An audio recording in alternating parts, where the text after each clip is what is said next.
What's up, everybody? It is the Monday after the first Sunday of the NFL season, and that means it's time to do a little overreaction. Now, most of the games I would say this weekend were pretty close and competitive, and there are only a few teams that have hard times coming out with something positive from what their team put out on the field, whether it was Sunday, Friday, Thursday, or most likely tonight with the Bears and Vikings. But I do want to discuss a specific team that, unlike those teams that felt good about their competitive performance, this team doesn't have a lot of bright spots from Sunday. And that is the Miami Dolphins. Okay, now this might end up being somewhat of a Colts discussion as well, but I am mainly focused on the Dolphins here. So, coming into the year, many people around the league that talk about football, fans of football, were pretty down on the Dolphins. They lost a lot of their good players, Javon Holland, Jalen Ramsey, make whatever you want of him, what he was last year, both gone. Offensively, the Dolphins have always been productive, at least when Tua, Tyreek, Waddle are out there. So even if you were down on the Dolphins this year, thought they were going to be a bottom five team, less than 7-6 wins, I don't think many people envision them not being able to remotely move the football. Because just 2 years ago, we saw Tua lead the league in passing. They scored 70 points against the Broncos, and they've never had a stout defense by any means.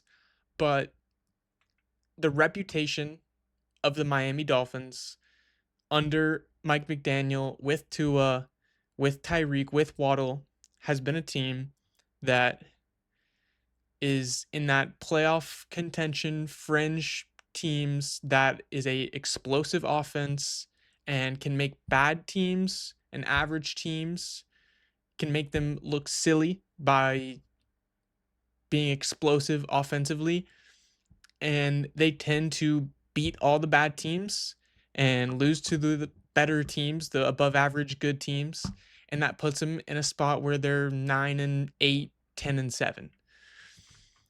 So, with that being said, if the Colts aren't one of those above average good teams, if they're not on the same level as the Chargers, the Rams, the Texans, teams like that that are truly good playoff contenders, then the Dolphins have a extreme issue, right? Because if the Colts are what most people anticipated them being, a solid competitive team similar to maybe the Steelers or the Raiders, the Jets, maybe teams like that, and the Dolphins just put up the performance they did against a team in that range, then it could almost be considered, like I mentioned before, an anomaly. Because, especially offensively, they have always made the average, somewhat below average, somewhat above average teams look like they couldn't defend them because they have incredible weapons in Tyreek and Waddle. And as much as people might not like Tua, they wouldn't want Tua as their starting quarterback on their team. He isn't a below average quarterback. He's an average quarterback, and it's sometimes above average. You don't lead the league in passing by being a bum, okay? So, because of that, like I said, if the Colts aren't a 11 win team, maybe 12 win team battling it out for winning their division, then the Dolphins are beyond cooked. Beyond cooked. Now, the Colts were at home and they really showed out. They had a great game all around, probably the best script you could have written as a Colts fan. Daniel Jones looked probably as best as he's ever looked in the NFL. The defense was flying around. Cam Bynum looked like prime Buda Baker. Um, so moving forward, if the Colts, like I said, continue to have that same theme of a very competitive, high level squad, and the Dolphins bounce back, it feels more like a fluke, then we're a little bit rushing on the overreaction on the Dolphins. But if things continue and the Colts are just an average team and the Dolphins don't bounce back, McDaniels is fired so soon. He could be done after week 3 because they've got the Patriots coming up in Miami. That is an absolute must win. Not for any playoff standings because I don't think you could even hope to be that optimistic as a Dolphins fan, mainly just because of the depth of the AFC. It Even if you were a competitive 9-10 win team, you might not get in this year. But just for the players on the team to keep a job moving forward, the coaches on this team keeping a job moving forward, they need to look much better than what they did against the Colts. And who knows, maybe the Colts are the best team in the league. But if they're anything less than the Chargers, the Rams, the Texans, like I mentioned earlier, if they're in that group with Steelers, Rams, Raiders, teams like that, then the Dolphins are cooked. So cooked. I don't know how you could put a win on their schedule if they're having that kind of performance against an average team in the Colts.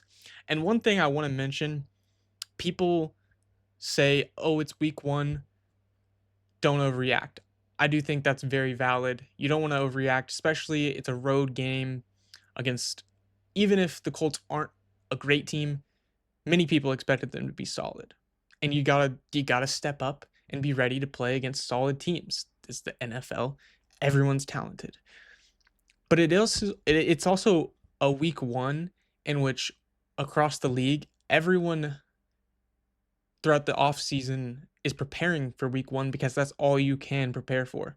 It doesn't make sense to game plan for week 2 when you got to attack week 1 first. So that is another reason that this should be a lot more glaring, is because they had so much time to game plan for this opponent and still came out there and did absolutely nothing almost all game.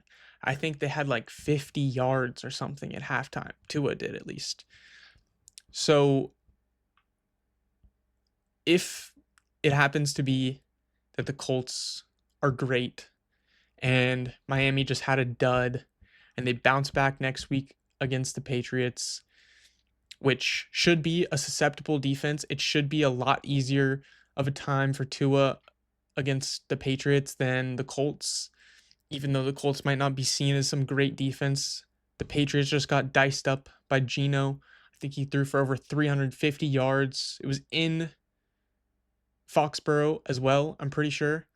So, and I mean, the weapons on the Raiders, they do have Brock Bowers, but I think Jacoby Myers went for 10 catches, almost 100 yards. So I would say that Tyreek and Waddle compare pretty well to Jacoby Myers and Brock Bowers, who left the game, wasn't there the whole time. This will definitely be, if you're a Dolphins fan, a very, very defining week from what was already a pretty big statement in week 1, having that disappointing of a showing, and it's different than if they weren't to have such a pessimistic outlook coming in, because this almost isn't very shocking to see them lose and not have a lot of effort. I think many people were down on them, so they assumed they probably weren't going to win this game, but just in the fashion that they got destroyed, I think was more than what people were even expecting. So, if you're a Dolphins fan, cross your fingers, and if they lose week 2 to the Patriots in Miami, it might be time to tank for Arch, even though he's still a question mark. Might be time to hope Bill Belichick wants to come back to the NFL. Maybe you get him in Miami. Um, yeah, if they lose week 2, McDaniels could be fired that week. I would not be surprised, especially if it's similar to what they did in week 1. I mean, there is just no excuse for that level of awful play. For the Colts, great win. Maybe they're the best team in the league. Who knows? They certainly, up until the Sunday night, they had the best offensive and defensive performance of the day. So we could all just be overreacting and making it a lot worse for Miami than it really is. But as of right now, they look like they're the worst team in the league.